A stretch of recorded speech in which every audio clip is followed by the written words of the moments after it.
Please, everybody have a seat. Thank you for the wonderful introduction, David, and thank you for the great work that you are doing each and every day. I appreciate such a warm welcome. Some of you I've gotten a chance to know, many of you I'm meeting for the first time, but the spirit of the U.S. Hispanic Chamber of Commerce, the desire to create jobs and provide opportunity to people who sometimes have been left out, that's exactly what this administration's about. That's the essence of the American dream, and so I'm very proud to have a chance to speak with all of you. You know, every so often throughout our history, a generation of Americans bears the responsibility of seeing this country through difficult times and protecting the dream of its founding for posterity. This is a responsibility that's fallen to our generation.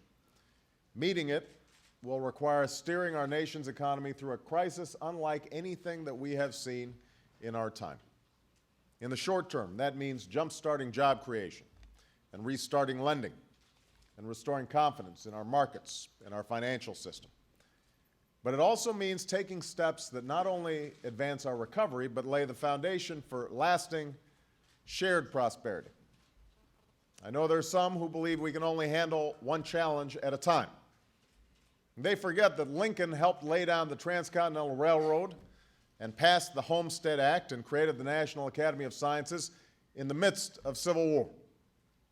Likewise, President Roosevelt didn't have the luxury of choosing between ending a depression and fighting a war. He had to do both. President Kennedy didn't have the luxury of choosing between civil rights and sending us to the moon. And we don't have the luxury of choosing between getting our economy moving now and rebuilding it over the long term.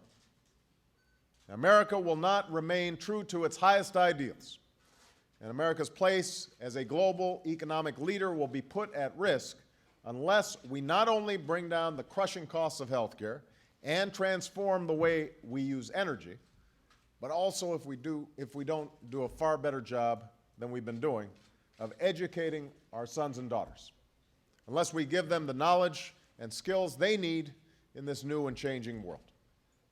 For we know that economic progress and educational achievement have always gone hand in hand in America. The land-grant colleges and public high schools transformed the economy of an industrializing nation. The GI Bill generated a middle class that made America's economy unrivaled in the 20th century. Investments in math and science under President Eisenhower gave new opportunities to young scientists and engineers all across the country. It made possible somebody like a Sergey Brin to attend graduate school and found an upstart company called Google that would forever change our world.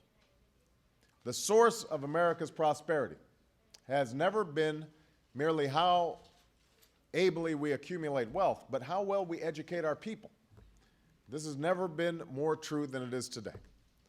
In a 21st century world where jobs can be shipped wherever there's an internet connection, where a child born in Dallas is now competing with a child in New Delhi, where your best job qualification is not what you do, but what you know. Education is no longer just a pathway to opportunity and success, it's a prerequisite for success. And that's why workers without a four-year degree have borne the brunt of recent layoffs, Latinos most of all. That's why of the 30 fastest growing occupations in America, half require a bachelor's degree or more. By 2016, 4 out of every 10 new jobs will require at least some advanced education or training. So let there be no doubt, the future belongs to the nation that best educates its citizens. And my fellow Americans, we have everything we need to be that nation. We have the best universities, the most renowned scholars. We have innovative principals and passionate teachers and gifted students. And we have parents whose only priority is their child's education. We have a legacy of excellence and an unwavering belief that our children should climb higher than we did. And yet, despite resources that are unmatched anywhere in the world, we've let our grades slip. Our schools crumble. Our teacher quality falls short. And other nations outpace us. Let me give you a few statistics. In 8th grade math, we've fallen to 9th place. Singapore's middle schoolers outperform ours 3-1. Just a third of our 13 and 14-year-olds can read as well as they should. And year after year, a stubborn gap persists between how well white students are doing compared to their African American and Latino classmates.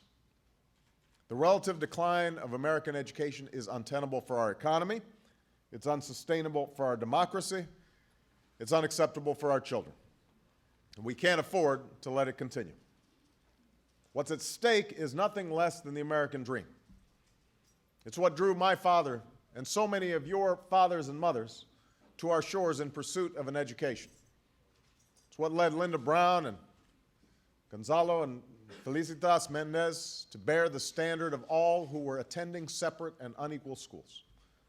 It's what has led generations of Americans to take on that extra job, to sacrifice the small pleasures, to scrimp and save wherever they can in hopes of putting away enough, just enough to give their child the education that they never had.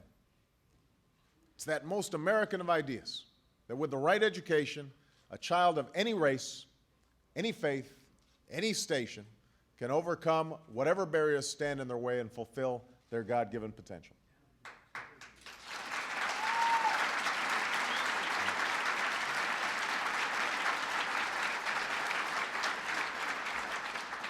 Of course, we've heard all this year after year after year after year, and far too little has changed. Certainly it hasn't changed in too many overcrowded Latino schools. It hasn't changed in too many inner-city schools that are seeing dropout rates of over 50%. It's not changing, not because we're lacking sound ideas or sensible plans. In pockets of excellence across this country, we're seeing what children from all walks of life can and will achieve when we set high standards, have high expectations, when we do a good job of preparing them. Instead, it's because politics and ideology have too often trumped our progress that we're in the situation that we're in. For decades, Washington's been trapped in the same stale debates that have paralyzed progress and perpetuated our educational decline. Too many supporters of my party have resisted the idea of rewarding excellence in teaching with extra pay, even though we know it can make a difference in the classroom. Too many in the Republican Party have opposed new investments in early education, despite compelling evidence of its importance. So what we get here in Washington is the same old debate about it's more money versus more reform, vouchers versus the status quo. There's been partisanship and petty bickering, but little recognition that we need to move beyond the worn fights of the 20th century if we're going to succeed in the 21st century.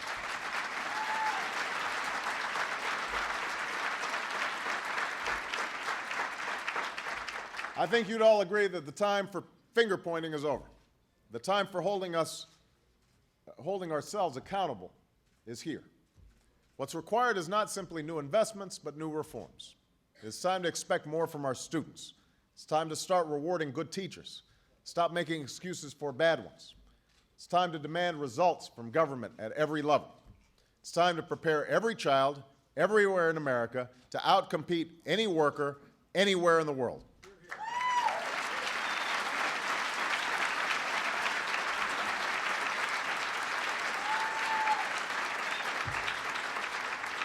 It's time to give all Americans a complete and competitive education from the cradle up through a career.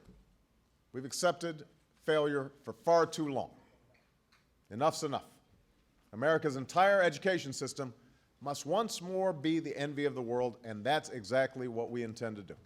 That's exactly what the budget I'm submitting to Congress has begun to achieve. Now, at a time when we've inherited a $1 trillion deficit, we will start by doing a little housekeeping, going through our books, cutting wasteful education programs. My outstanding Secretary of Education, Arne Duncan, who's here today. Stand up, Arne, so everybody can see you.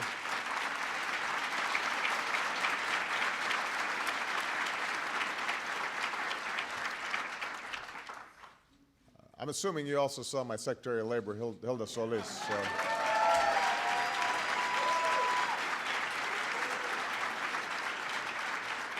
But Secretary Duncan will use only one test when deciding what ideas to support with your precious tax dollars. It's not whether an idea is liberal or conservative, but whether it works. And this will help free up resources for the first pillar of reforming our schools, investing in early childhood initiatives. This isn't just about keeping an eye on our children, it's about educating them. Studies show that children in early childhood education programs are more likely to score higher in reading and math, more likely to graduate from high school and attend college, more likely to hold a job, and more likely to earn more in that job. For every dollar we invest in these programs, we get nearly $10 back in reduced welfare rolls, fewer health care costs, and less crime. That's why the American Recovery and Reinvestment Act that I signed into law invests $5 billion in growing early Head Start and Head Start, expanding access to quality child care for 150,000 more children from working families, and doing more for children with special needs. And that's why we are going to offer 55,000 first-time parents regular visits from trained nurses to help make sure their children are healthy and prepare them for school and for life. Now,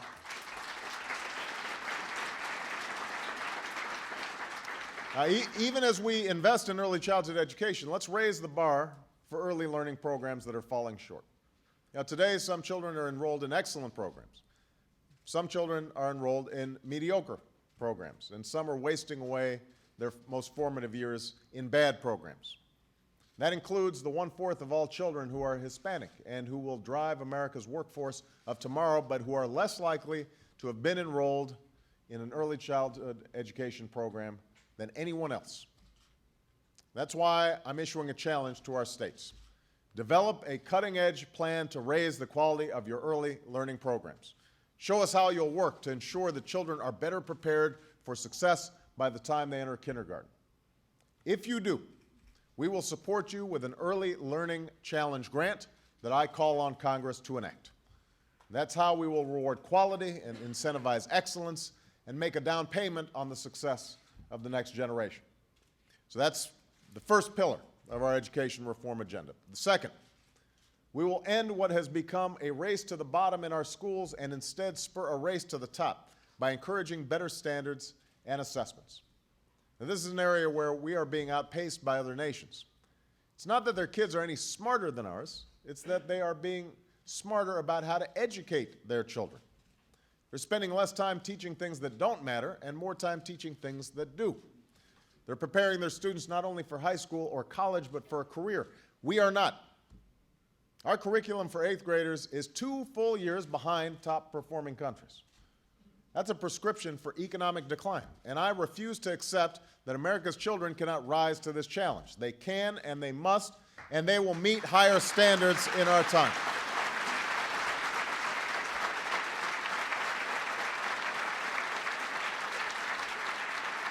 So, let's challenge our states. Let's challenge our states to adopt world-class standards that will bring our curriculums to the 21st century. Today's system of 50 different sets of benchmarks for academic success means 4th grade readers in Mississippi are scoring nearly 70 points lower than students in Wyoming, and they're getting the same grade. 8 of our states are setting their standards so low that their students may end up on par with roughly the bottom 40% of the world. That's inexcusable. That's why I'm calling on states that are setting their standards far below where they ought to be to stop lowballing expectations for our kids. The solution to low test scores is not lowering standards, it's tougher, clearer standards. Standards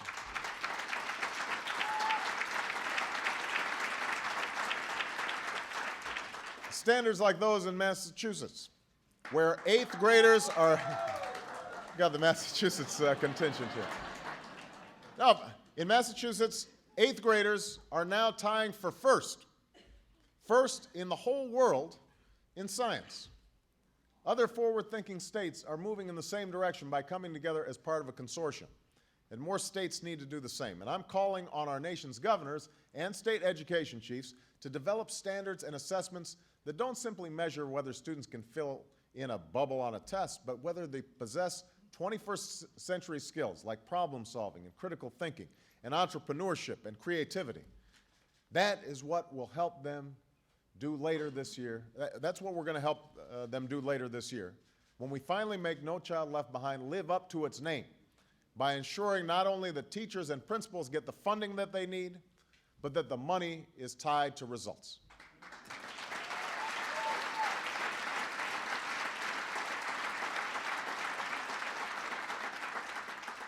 And Arne Duncan will also back up this commitment to higher standards with a fund to invest in innovation in our school districts. Of course, raising standards alone will not make much of a difference unless we provide teachers and principals with the information they need to make sure students are prepared to meet those standards. And far too few states have data systems like the one in Florida that keep track of a student's education from childhood through college.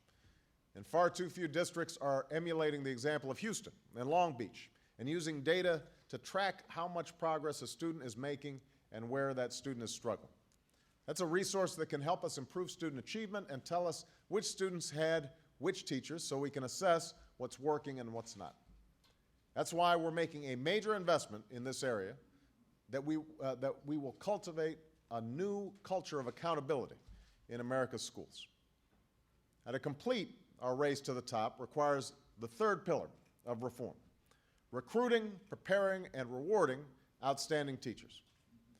From the moment students enter a school, the most important factor in their success is not the color of their skin or the income of their parents. It's the person standing at the front of the classroom. That's why our Recovery Act will ensure that hundreds of thousands of teachers and school personnel are not laid off, because those Americans are not only doing jobs they can't afford to lose, they're rendering a service our nation cannot afford to lose either.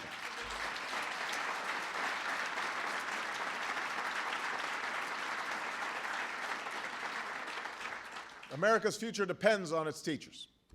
And so today I'm calling on a new generation of Americans to step forward and serve our country in our classrooms. If you want to make a difference in the life of our nation, if you want to make the most of your talents and dedication, if you want to make your mark with a legacy that will endure, then join the teaching profession. America needs you. We need you in our suburbs. We need you in our small towns. We especially need you in our inner cities. We need you in classrooms all across the country. And if you do your part, then we'll do ours. And that's why we're taking steps to prepare teachers for their difficult responsibilities and encourage them to stay in the profession. That's why we're creating new pathways to teaching and new incentives to bring teachers to schools where they're needed most. That's why we support offering extra pay to Americans who teach math and science to end a teacher shortage in those subjects. It's why we're building on the promising work being done in places like South Carolina's Teachers Advancement Program and making an unprecedented commitment to ensure that anyone entrusted with educating our children is doing the job as well as it can be done. Now, here's what that commitment means. It means treating teachers like the professionals they are, while also holding them more accountable. In up to 150 more school districts, new teachers will be mentored by experienced ones. Good teachers will be rewarded with more money for improved student achievement and asked to accept more responsibilities for lifting up their schools. Teachers throughout a school will benefit from guidance and support to help them improve. And just as we've given our teachers all the support they need to be successful, we need to make sure our students have the teacher they need to be successful. And that means states and school districts taking steps to move bad teachers out of the classroom. So let me be clear.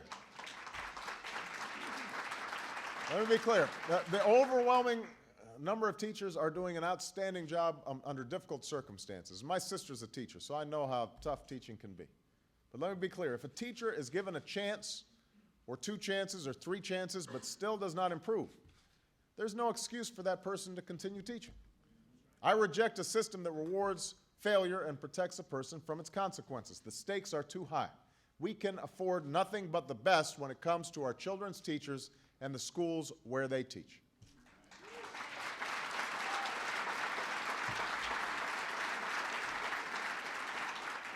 Now, that leads me to the fourth part of America's education strategy: promoting innovation and excellence in America's schools. One of the places where much of that innovation occurs is in our most effective charter schools. And these are public schools founded by parents, teachers, and civic or community organizations with broad leeway to innovate schools I supported as a state legislator and a United States Senator. And right now, there are many caps on how many charter schools are allowed in some states, no matter how well they're preparing our students. That isn't good for our children, our economy, or our country. Of course, any expansion of charter schools must not result in the spread of mediocrity, but in the advancement of excellence. And that will require states adopting both a rigorous selection and review process to ensure that a charter school's autonomy is coupled with greater accountability, as well as a strategy like the one in Chicago to close charter schools that are not working. Provided this greater accountability, I call on states to reform their charter rules and lift caps on the number of allowable charter schools wherever such caps are in place.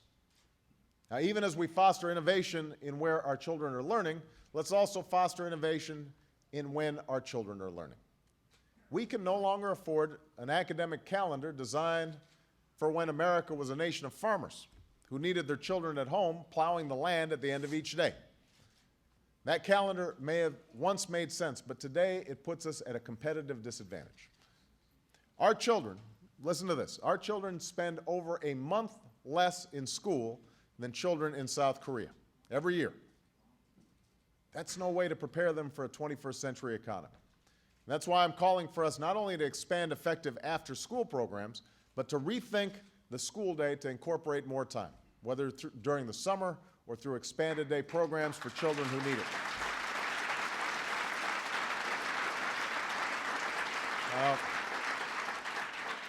I know longer school days and school years are not wildly popular ideas, not with Malia and Sasha, not in my family, and probably not in yours. But the challenges of a new century demand more time in the classroom. They can do that in South Korea. We can do it right here in the United States of America.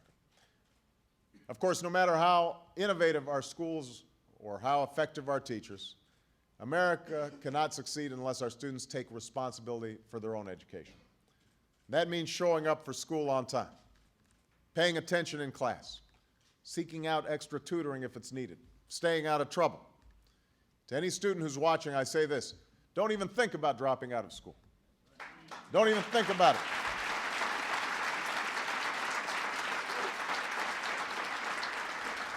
As I said a couple of weeks ago, dropping out is quitting on yourself, it's quitting on your country, and it's not an option, not anymore.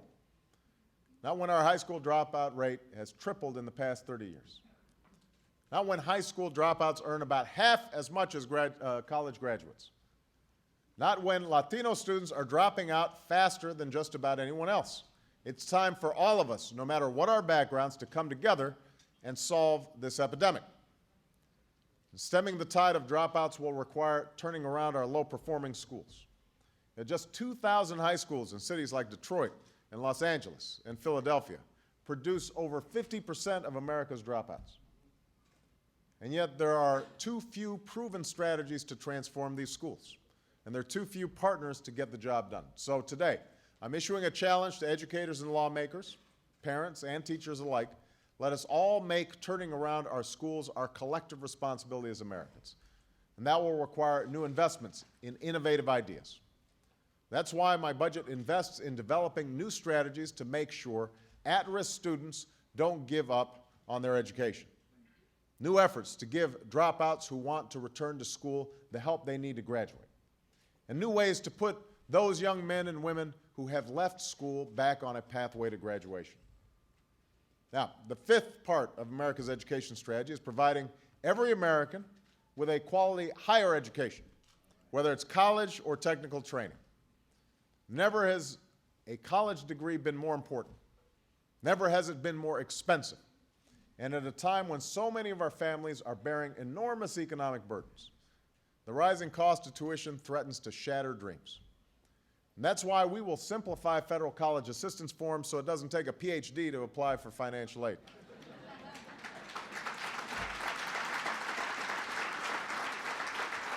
That's why we're already taking steps to make college or technical training affordable. For the first time ever, Pell Grants will not be subject to the politics of the moment or the whim of the market. They will be a commitment that Congress is required to uphold each and every year.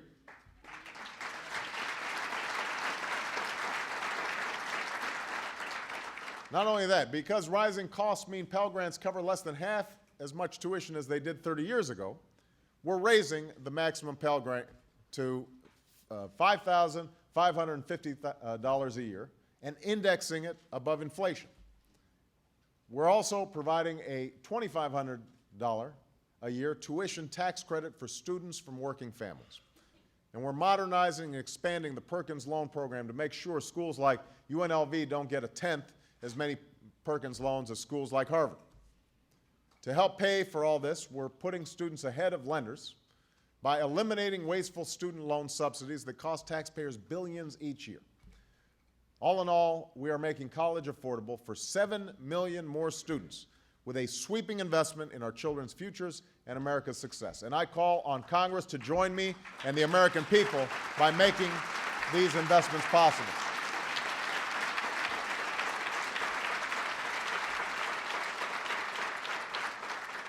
Now, this is how we will help meet our responsibility as a nation to open the doors of college to every American. But it will also be the responsibility of colleges and universities to control spiraling costs. We can't just keep on putting more money in and universities and colleges not doing their part to hold down tuitions. And it's the responsibility of our students to walk through the doors of opportunity. In just a single generation, America has fallen from second place to 11th place in the portion of students completing college. That is unfortunate, but it's by no means irreversible. With resolve and the right investments, we can retake the lead once more.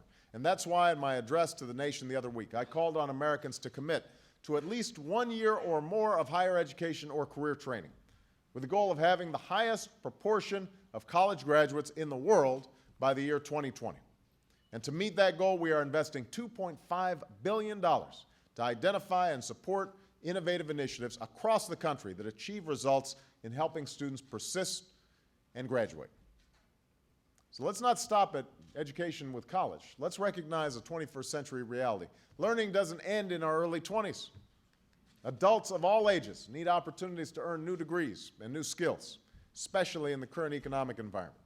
And that means working with all our universities and schools, including community colleges, a great and undervalued asset, to prepare workers for good jobs in high-growth industries, and to improve access to job training not only for young people who are just starting their careers, but for older workers who need new skills to change careers. And that's going to be one of the key tasks that Secretary Solis is involved with, is making sure that lifelong learning is a reality and a possibility for more Americans. It's through initiatives like these that we'll see more Americans earn a college degree or receive advanced training and pursue a successful career. And that's why I'm calling on Congress to work with me to enact these essential reforms and to reauthorize the Workforce Reinvestment Act. That's how we will round out a complete and competitive education in the United States of America. So, here's the bottom line. Yes, we need more money. Yes, we need more reform. Yes, we need to hold ourselves more accountable for every dollar we spend. But there's one more ingredient I want to talk about. No government policy will make any difference unless we also hold ourselves more accountable as parents. Because government, no matter how wise or efficient, cannot turn off the TV or put away the video games. Teachers, no matter how dedicated or effective, cannot make sure your child leaves for school on time and does their homework when they get back at night. These are things only a parent can do. These are things that our parents must do. I say this not only as a father, but also as a son. When I was a child, my mother and I lived overseas. And she didn't have the money to send me to the fancy international school where all the American kids went to school. So what she did was she supplemented my schooling with lessons from a correspondence course. And I can still picture waking me up at 4:30 in the morning, 5 days a week, to go over some lessons before I went to school. And whenever I'd complain and grumble and find some excuse and say, oh, I'm sleepy, she'd patiently repeat to me her most powerful defense. She'd say, this is no picnic for me either, Buster.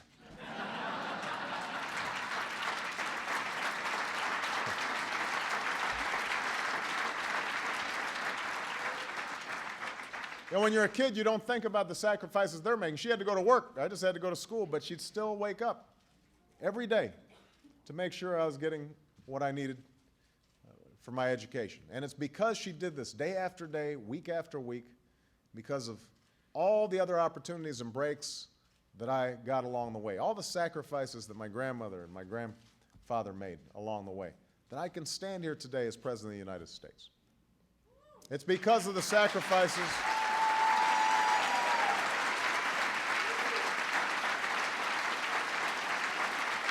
See, I want every child in this country to have the same chance that my mother gave me, that my teachers gave me, that my college professors gave me, that America gave me.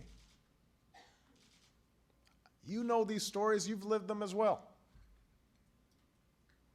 All of you have a similar story to tell. You know, I want children like Yvonne Bohorquez to have that chance. Yvonne's a student at Village Academy High School in California.